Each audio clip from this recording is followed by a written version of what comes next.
आम्ही भंडारा जिल्ह्यातील सर्वस्तरीय कलावंत जनजागर कला साहित्य संघटना भंडारा, मी भावेश कोटांगले अध्यक्ष तथा या ठिकाणी भंडारा कलाकार बहुउद्देशीय संस्थाचे आमचे उपाध्यक्ष गणेशदादा अथिलकर, ज्येष्ठ आमचे कलावंत, आमचे मार्गदर्शक कार्तिकजी मेश्राम साहेब आहेत आणि जिल्ह्यातील सर्व कलावंत या ठिकाणी आहेत। आमचा महत्त्वाचा मुख्य उद्देश की शासन आम्हाला कलावंतांना 50 वर्ष झालेल्या कलावंतांना शासनाने 5,000 रुपये देण्याचं मानधन कबूल केलेलं आहे। त्यामुळे जिल्ह्यातील सर्व कलावंत ज्यांचे 50 वर्ष झाले आहेत असे कलावंत 1 जुलै ते 30 जुलैपर्यंत शासनाचा पोर्टल सुरू असतो, ज्या पोर्टलवर आम्हाला फॉर्म भरायचे असतात। पण मागच्या वर्षी 2025 आणि 26मध्ये ज्या कलावंतांनी जिल्ह्यातून फॉर्म भरलेले आहे अद्याप त्यांची निवड झालेली नाही आहे। कारण वर्षभरचं निवड जर शासन करत नसेल कलावंतांची तर आता संभ्रमामध्ये कलावंत आहेत की 2026-27चे फॉर्म सुरू झालेले आहेत। मागच्याच वर्षीचे फॉर्मची अजूनपर्यंत निवड झालेली नाही आहे। तर आम्ही आता फॉर्म भरायचं की नाही भरायचं,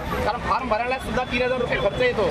सामान्य कलावंत वारंवार निवड फॉर्म भरत असेल आणि त्याची तपासणी होऊन त्यांना जर मानधन मिळत नसेल तर शासन हा कलावंतांची जाणून बुजून त्यांना लॉलीपॉप देण्याचं काम करतं असा आमचा स्पष्ट आरोप आहे।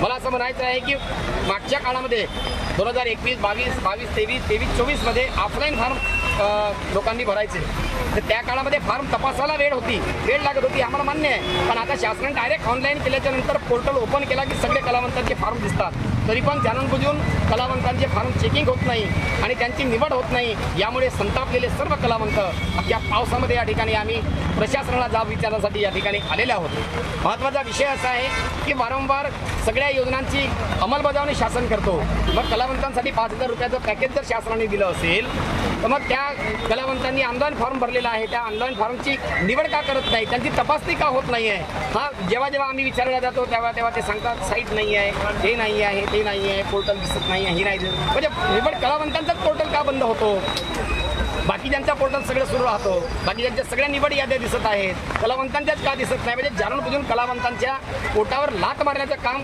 प्रशासन करते असा माझा स्पष्ट आरोप आहे। म्हणून ह्या मागणीला घेऊन आणि अन्य मागण्या आहेत की शासनाने आता ऑनलाईन करताना डोमेसियल मागितलेली आहे, तर डोमेसियलसाठी वयाचा पुरावा लागतो।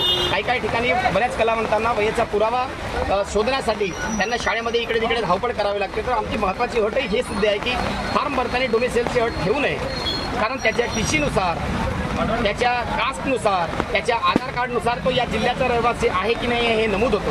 कारण डोमेसियलमध्ये तो जिल्ह्याचा महाराष्ट्राचा रहिवासी आहे की नाही हेच त्या ठिकाणी तपासले जाते। माझं स्पष्ट मत आहे की आधार कार्डच्या भरोश्यावर आपण देशामध्ये जिकडे तिकडे आपण आंबर काय आहोत, कुठले आहोत, काय करतो हे सगळं दिसतो, तर आधार कार्डच्या भरोश्यावर किंवा टीसीच्या भरोश्यावर तो या जिल्ह्याचा रहिवासी आहे हे त्या ठिकाणी दिसू शकतो। दुसरी अट अशी आहे की आता या धगाधगीच्या जीवनामध्ये 50 वर्षापर्यंत लोक जगूच शकत नाही, त्याच्यामुळे ती शासनाने 45 वर्ष अट ठेवायला पाहिजे, ही एक मागणी आहे। दुसरी गोष्ट आहे की जिल्ह्यामधून फक्त 100च कलावंतांची निवड वारशाला या ठिकाणी केली जाते। आपल्या जिल्ह्यातून 1000 लोकांचे फॉर्म त्या ठिकाणी दिले जातात, त्यामध्ये 500 कलावंतांची जिल्ह्यातून आपण निवड केली पाहिजे, ही मागणीसाठी आम्ही या ठिकाणी आलो।